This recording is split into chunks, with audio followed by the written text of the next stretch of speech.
अगर मैं आपसे पूछूं कि लॉन्ग टर्म के लिए आपको इन तीनों में से कोई एक पिक करना हो तो आप क्या चूज़ करेंगी?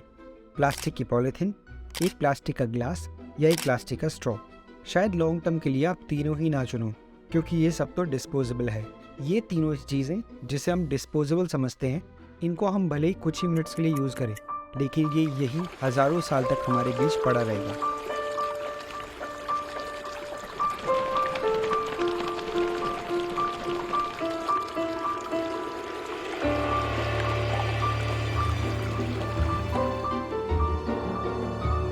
इंडिया में हर साल 3.4 मीट्रिक टन प्लास्टिक प्रोड्यूस होता है और इसका हार्डली 20 से 25% ही रिसाइकिल हो पाता है। बाकी 70% का क्या होता है, वी नेवर नो।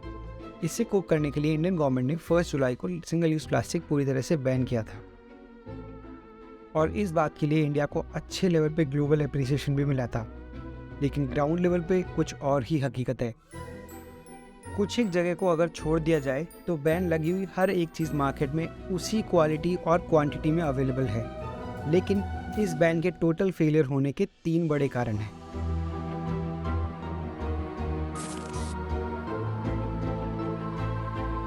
इंडिया एक मार्केटिंग सेंसिटिव कंट्री है। अमिताभ बच्चन का पोलियो कैंपेन इसका सबसे बेस्ट एग्जाम्पल है। एक अच्छी नीयत और बेटर इम्प्लीमेंटेशन की वजह से इंडिया डेकेड्स पहले पोलियो फ्री हो गया था।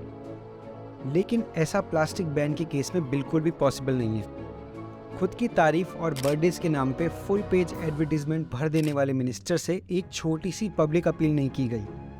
रिलीजियस डिबेट में आग में घी डालने का काम करने वाली मीडिया प्लास्टिक के नुकसान और बैन के फायदे लोगों तक प्रॉपर पहुंचाने में पूरी तरह से नाकाम रही। इसलिए ना तो लोगों के पास इस बैन को लेकर ठीक से अवेयरनेस थी और ना ही कोई बेटर ऑल्टरनेटिव। इंडिया ने जब ये बैन इम्प्लीमेंट किया तब ट्रेडर्स के डिफरेंट ग्रुप ने इसे पूरी तरह से बॉयकॉट किया, क्योंकि प्लास्टिक एज एन यूटिलिटी बहुत ही रोबस्ट, वाटरप्रूफ और कॉस्ट इफेक्टिव पैकेजिंग सॉल्यूशन है। एंड प्लास्टिक का इन्वेंशन का एक बहुत बड़ा रीज़न ये भी था हमारी नेचर को लेकर डिपेंडेंसी कम हो जाए। लेकिन इस बैन का पर्पस भले ही कितना नोबल हो, लेकिन मार्केट में ऑप्शन ना होने की वजह से लोगों ने अपना एग्जिस्टिंग पैकेजिंग ऑप्शन ना छोड़ना ही बेटर समझा।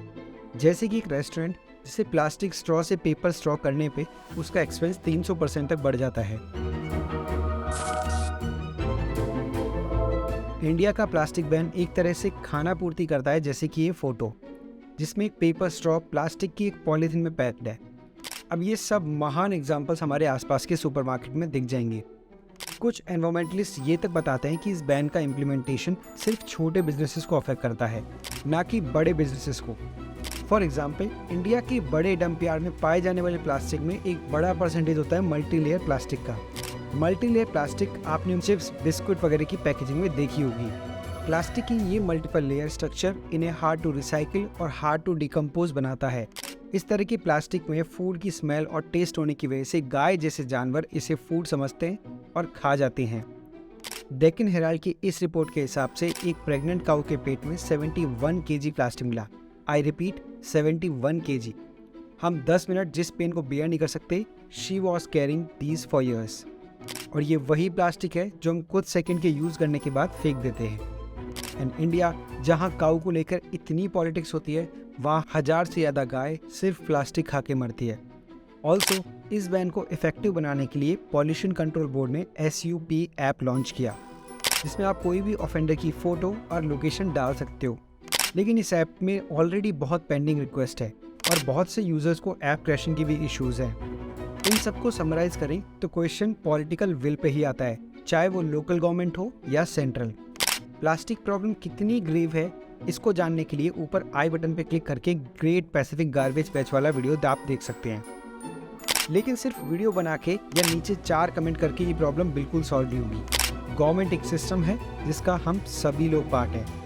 इसलिए सवाल पूछना और खुद के इंडिविजुअल लेवल पे प्लास्टिक वेस्ट को रिकंसिडर करना भी हमारी रेस्पॉन्सिबिलिटी है, because it's our planet and we have to fix this together.